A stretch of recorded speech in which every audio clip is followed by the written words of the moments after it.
feels like you're always celebrating. Yung energy na happy ka lang everyday, parang kabante mode ka lang, masaya ka lang, relax, chill. You're not taking yung mga situation seriously, especially yung mga problems or issues na naglalabasan, no? That's just natural, di ba?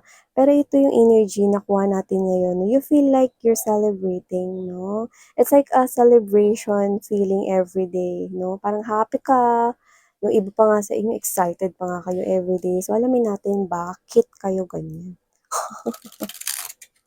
Oh, kailangan ko pa bang ipaliwanag yan? Ten of Coins energy. This is for me, one of the loveliest energy. I'm seeing two old couples from here. Maybe someone here you want to grow old with. We're gonna find out. But this is something here beautiful. Parang gusto mo ito na maging permanente, magstay sa life mo. Let's see. Let's see. Thank you so much, Archangel Michael, together with the angels and spirit guides.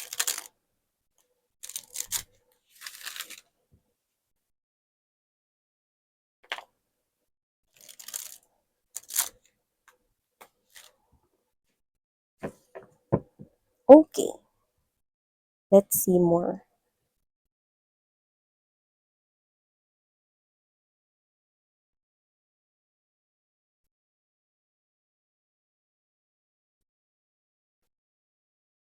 Oh.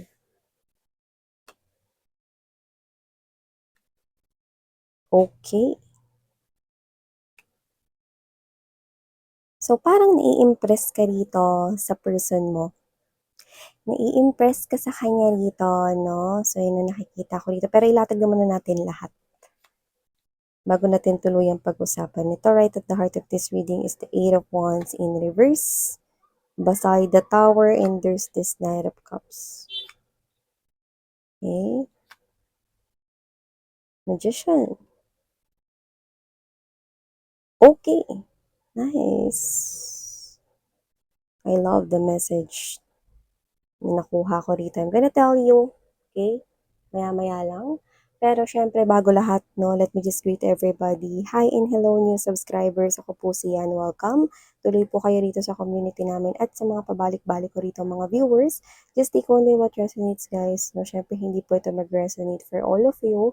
Pero syempre, nabiliin mo lamang yung mga mensahe na tingin mo ay for you. At kung gusto mo i-claim yung mga positibong mga energies, then you can claim it. Okay?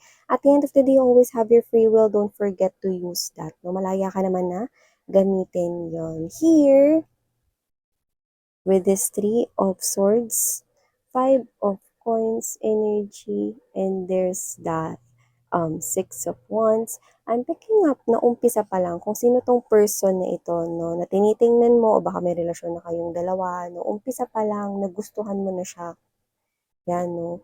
Una pa lang mo siyang nakita, no, or una pa lang yung mga araw or buwan na nakikilala mo siya. Like yung fresh mo pa siyang nakikilala, just take how this resonates. Kasi yung iba, pwedeng ito yung mangyayari pa lamang sa inyo. Okay?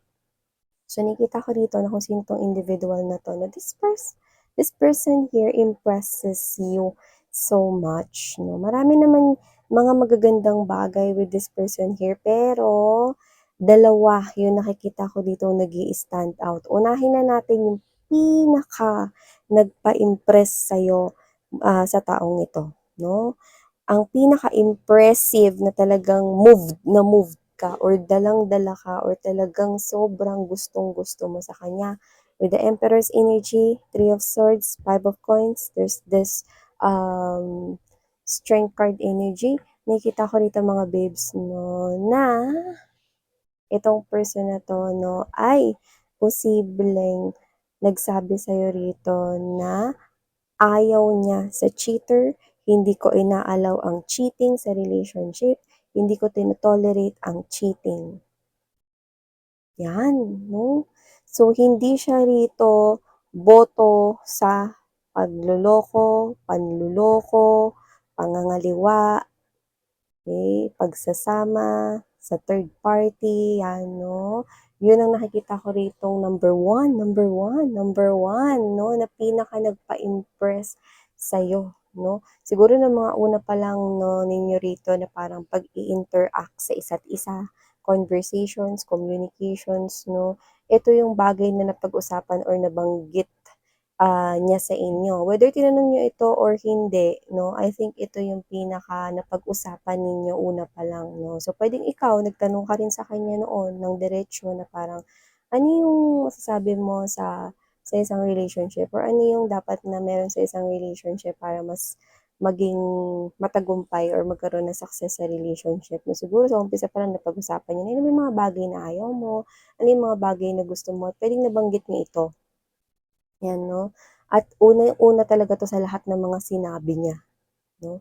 Ayoko ng cheating, hindi ako agree sa cheating, at never kong ito-tolerate ang cheating. So 'yan 'no, in short, parang dumating na rin talaga sa inyong thoughts right here na, ay, nagkaroon kayo ng impression, ayaw niya ng cheating, hindi niya gusto yung cheating, so never niya itong gagawin kung sakaling maging kami na, 'yan 'no. So may gano'n kayo ritong na-create sa inyong thoughts 'no, na parang kayo 'to na parang natuwa kayo, eh, 'no, kasi sa puwede siguro na parang puwede niyang i-brag about himself or herself 'no. Hindi naman niya ito intentionally niyabang sa inyo 'no, pero parang ito yung natural na parang pinaka naging sagot niya rito na parang ito yung pinaka, bagay na hindi ko gagawin sa relationship, ang cheating. Kasi ayoko niyan. Shiro 'no, ayoko niyan, hindi ko 'yan gagawin. Never in my wildest dreams na gagawin ko yung cheating na 'yan, ayan. At saan nga ba nanggaling 'yun, bakit nga ba siya ganiyan?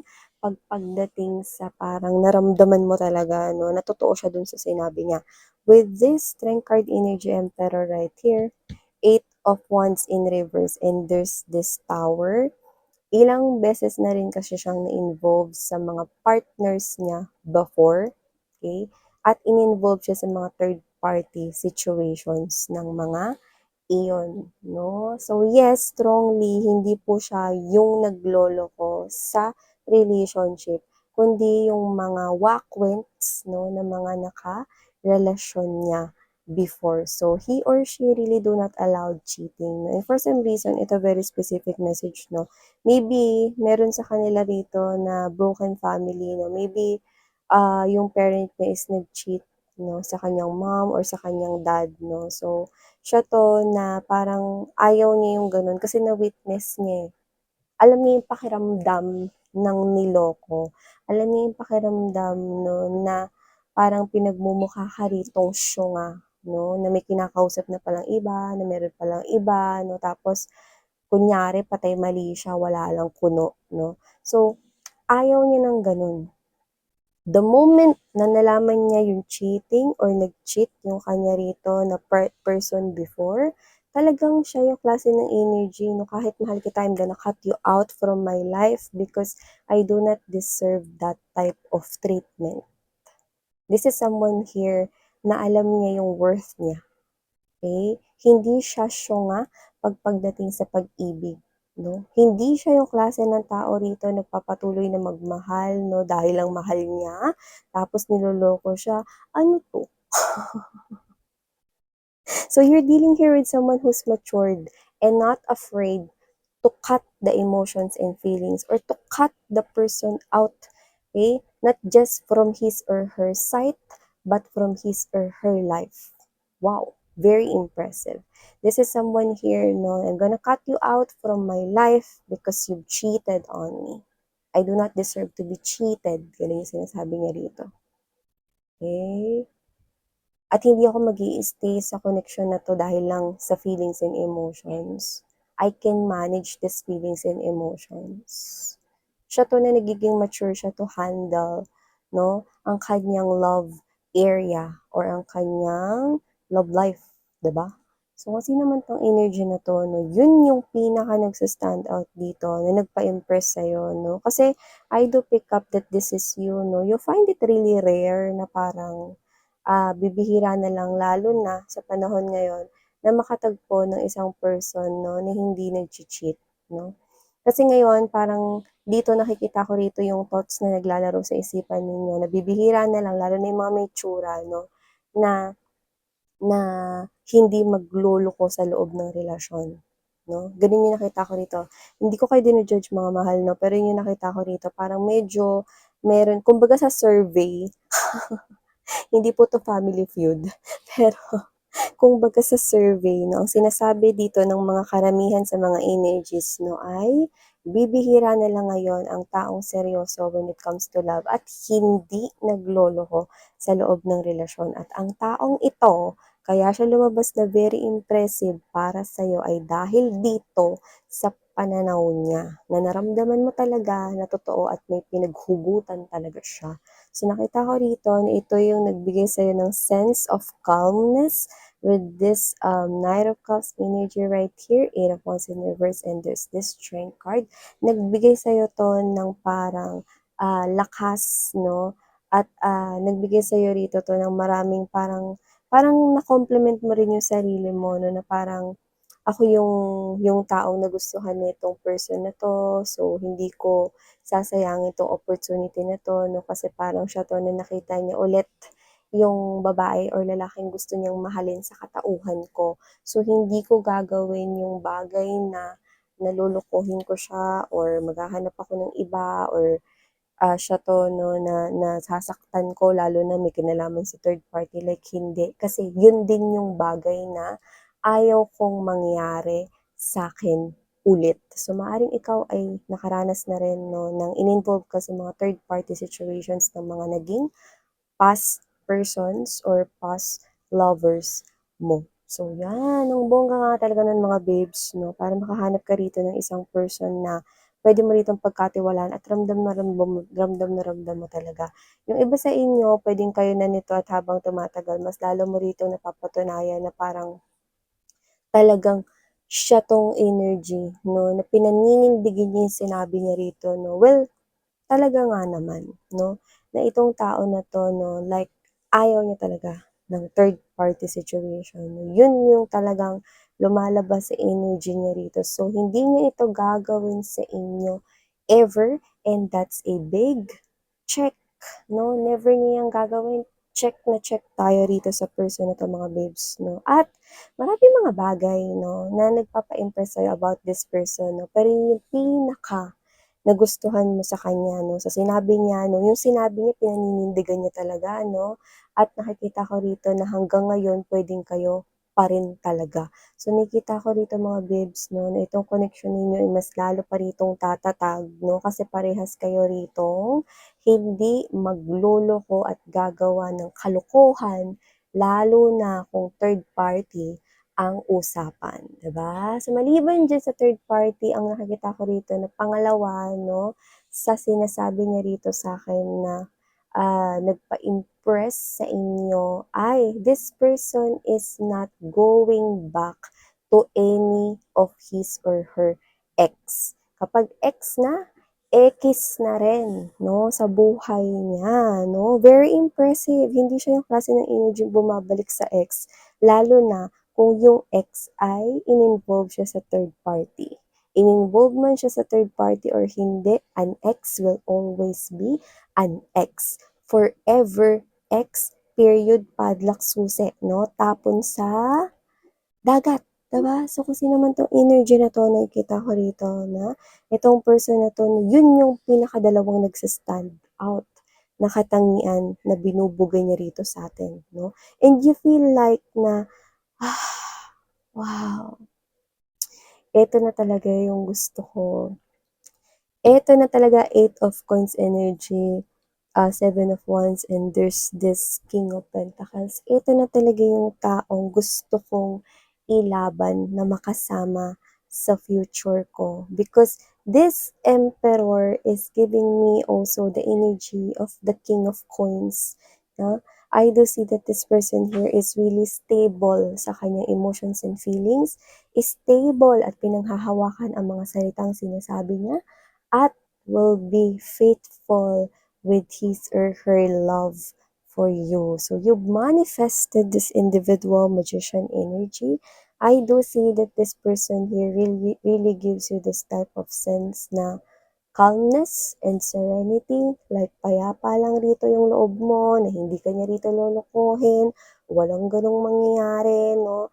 At itong relasyon ninyo ay nararamdaman mo rin, no, na talagang magpa-fly, fly, fly, fly, fly to the next level. So nakikita ko rito na makikita mo pa more ang mga iba pa na mas magpapa-in-love sa'yo sa taong ito. So, wow! No, nakaka-impress kahit ako na-impress ako ron, no? This person here, hindi niya inaalaw yung cheating, check na check. Big check, di ba? Tapos, hindi pa bumabalik sa mga ex. Ako kasi mga babes, no? Hindi rin kasi ako fan ng mga bumabalik sa ex. Yan, no? So, hinahangaan ko siya dito, di ba? Alam mo kasi ganito yan eh. Yung mga taong dumadating sa buhay natin, okay, is may mga roles yan. No? Whether they're just a guest or panauhin lamang, no, sa ating book of story, or they are meant to stay. Okay? If they are being tanggal in our life, then we need to let them go in order for us to open the door to let that deserving person, no? To make room for that new deserving person in our life. Yeah. Okay, at the end of the day, I do see you trusting this person here with all your heart, that this is really the person na talagang ilalaban ko na yung future ko with this person.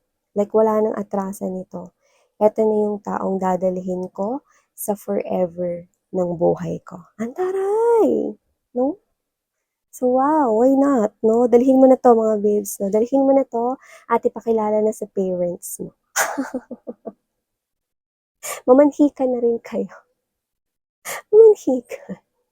So, nakikita ko rito, mga babes. No? You are really going to this road to forever together with this person here.